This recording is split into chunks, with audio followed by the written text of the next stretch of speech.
ದೈವಿಕ ಶಿವೈಕ್ಯರಾದ ಸಂದರ್ಭದಲ್ಲಿ ಯಾವ ರೀತಿ ಜನ ತಮ್ಮ ನೋವನ್ನು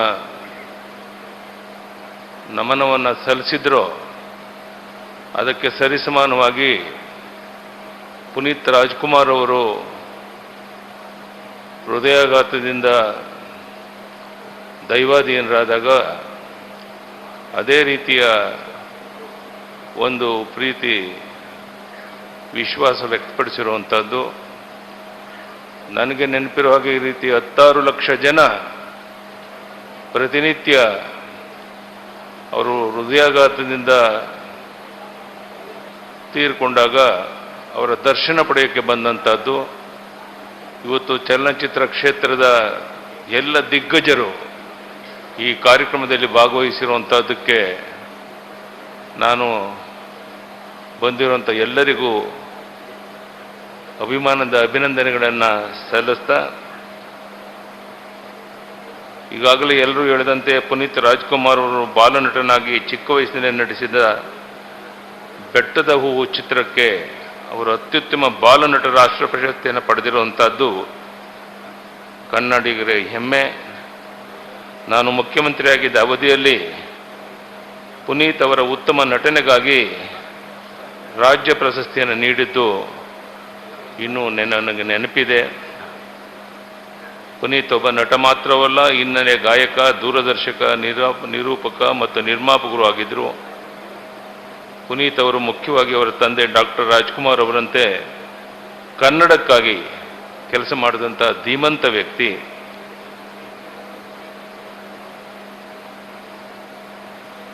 ನಾನು ಇತ್ತೀಚೆಗೆ ನನ್ನ ಪ್ರವಾಸದ ಸಂದರ್ಭದಲ್ಲಿ ಪುನೀತ್ ಅವರ ಅಭಿನಯದ ಅರಸು, ವಂಶಿ ಮತ್ತು ಅಪ್ಪು ಚಿತ್ರಗಳನ್ನು ನೋಡಿದ್ದೆ. 2 ನಕ್ಷತ್ರಗಳು, ಭಕ್ತ ಪ್ರಹ್ಲಾದ, ಅಪ್ಪು, ಮಿಲನ, ರಾಜಕುಮಾರ್ ಮತ್ತು ಯುವರತ್ನ ಸೇರಿದಂತೆ ಇನ್ನೂ ಹಲವಾರು ಯಶಸ್ವಿ ಚಲನಚಿತ್ರಗಳ ಕನ್ನಡ ಚಲನಚಿತ್ರರಂಗಕ್ಕೆ ನೀಡಿದ್ದಾರೆ. ನಾನು ಈ ಸಮಯದಲ್ಲಿ ಹೆಚ್ಚು ಮಾತನಾಡೋಕ್ಕೆ ಇಷ್ಟಪಡೋದಿಲ್ಲ. ಬಹುಶಃ ನನಗೆ ನೆನಪಿರೋ ಹಾಗೆ ಪ್ರಧಾನಿ ನರೇಂದ್ರ ಮೋದಿಯವರಿಂದ ಹಿಡಿದು ಈ ದೇಶದ ಎಲ್ಲ ಮುಖ್ಯಮಂತ್ರಿಗಳು, ಬಹುತೇಕ ನಾಯಕರು ಅಪ್ಪು ಅಗಲಿದಾಗ ಅವರ ನೋವನ್ನು ತೋಡ್ಕೊಂಡಿದ್ದಾರೆ.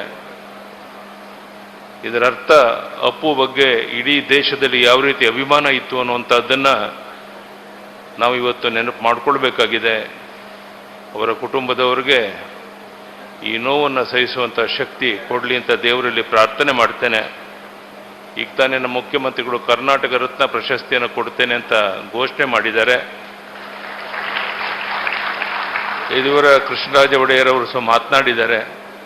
ಹಿಂದೆ ರಾಜ್ಕುಮಾರ್ ಅವರಿಗೂ ಸಹ ಈ ಕರ್ನಾಟಕ ರತ್ನ ಪ್ರಶಸ್ತಿಯನ್ನು ಕೊಟ್ಟಂಥ ಸಂದರ್ಭ ನಿಮಗೆ ನೆನಪಿರ್ಬೋದು. ಈಗ ಮತ್ತೊಮ್ಮೆ ಪುನೀತ್ ರಾಜ್ಕುಮಾರ್ ಅವರಿಗೆ ಈ ಕರ್ನಾಟಕ ರತ್ನ ಪ್ರಶಸ್ತಿಯನ್ನು ಕೊಡ್ತಿರುವಂಥದ್ದು ನಿಜಕ್ಕೂ ಇವತ್ತು ಅಗತ್ಯ ಇತ್ತು. ಆ ಕೆಲಸವನ್ನು ನಮ್ಮ ಮುಖ್ಯಮಂತ್ರಿಗಳು ಮಾಡಿದ್ದಾರೆ. ಉಳಿದೆಲ್ಲ ಸಂಗತಿಗಳ ಬಗ್ಗೆ ಅವರು ಮಂತ್ರಿಮಂಡಲದಲ್ಲಿ ಚರ್ಚೆ ಮಾಡಿ ಇನ್ನು ಅನೇಕ ತೀರ್ಮಾನಗಳನ್ನು ಮಾಡ್ತೇನೆ ಅಂತ ಹೇಳಿದ್ದಾರೆ. ಅದಕ್ಕೆ ಇಡೀ ಸಚಿವ ಸಂಪುಟದ ಎಲ್ಲ ಸದಸ್ಯರು ಅದಕ್ಕೆ ಸಹಕಾರವನ್ನು ನೀಡ್ತಾರೆ ಅನ್ನೋದು ನಿಮಗೆಲ್ಲರಿಗೂ ಗೊತ್ತಿರುವಂಥ ಸಂಗತಿ. ಭಾಳ ದೊಡ್ಡ ಪ್ರಮಾಣದಲ್ಲಿ ಅಭಿಮಾನಿಗಳು ಲಕ್ಷಾಂತರ ಜನ ಸೇರಬೇಕಾಗಿತ್ತು. ಆದರೆ ಇಲ್ಲಿ ಸ್ಥಳದ ಅಭಾವ ಮತ್ತು ಬೇರೆ ಬೇರೆ ಕಾರಣಕ್ಕಾಗಿ ಇವತ್ತು ಸೀಮಿತವಾಗಿ ಆಮಂತ್ರಿತ ಮಾತ್ರ ಈ ಕಾರ್ಯಕ್ರಮ ರೂಪಿಸಿರುವಂಥದ್ದು ಅನಿವಾರ್ಯ ಆಗಿತ್ತು. ಅದಕ್ಕೆ ಸಾರ್ವಜನಿಕರು ಯಾರು ತಪ್ಪು ತಿಳ್ಕೊಳ್ದೇನೆ ಈಗಾಗಲೇ ಸಂಬಂಧಪಟ್ಟವರು ಘೋಷಣೆ ಮಾಡಿದಂತೆ ಭಾಳ ದೊಡ್ಡ ಪ್ರಮಾಣದಲ್ಲಿ ಎಲ್ಲ ಸಾರ್ವಜನಿಕರು ಸೇರೋ ರೀತಿಯಲ್ಲಿ ಇನ್ನೊಂದು ಕಾರ್ಯಕ್ರಮ ಮಾಡ್ತೇವೆ ಅಂತ ಭರವಸೆಯನ್ನು ಕೊಟ್ಟಿದ್ದಾರೆ. ಅದಕ್ಕಾಗಿ ನಾಡಿನ ಜನ ಅನ್ಯತಾ ಭಾವಿಸಬಾರ್ದು ಅಂತ ಕೈ ಜೋಡಿಸಿ ಅವರಲ್ಲಿ ಪ್ರಾರ್ಥನೆ ಮಾಡಿ ಮತ್ತೊಮ್ಮೆ ಈ ಸಂದರ್ಭದಲ್ಲಿ ಅವರ ಕುಟುಂಬದವರಿಗೆ ನೋವನ್ನು ಸಹಿಸುವಂಥ ಶಕ್ತಿ ಭಗವಂತ ಕೊಡಲಿ ಅಂತ ದೇವರಲ್ಲಿ ಪ್ರಾರ್ಥನೆ ಮಾಡಿ ನನ್ನ ಮಾತನ್ನು ಮುಗಿಸ್ತೇನೆ.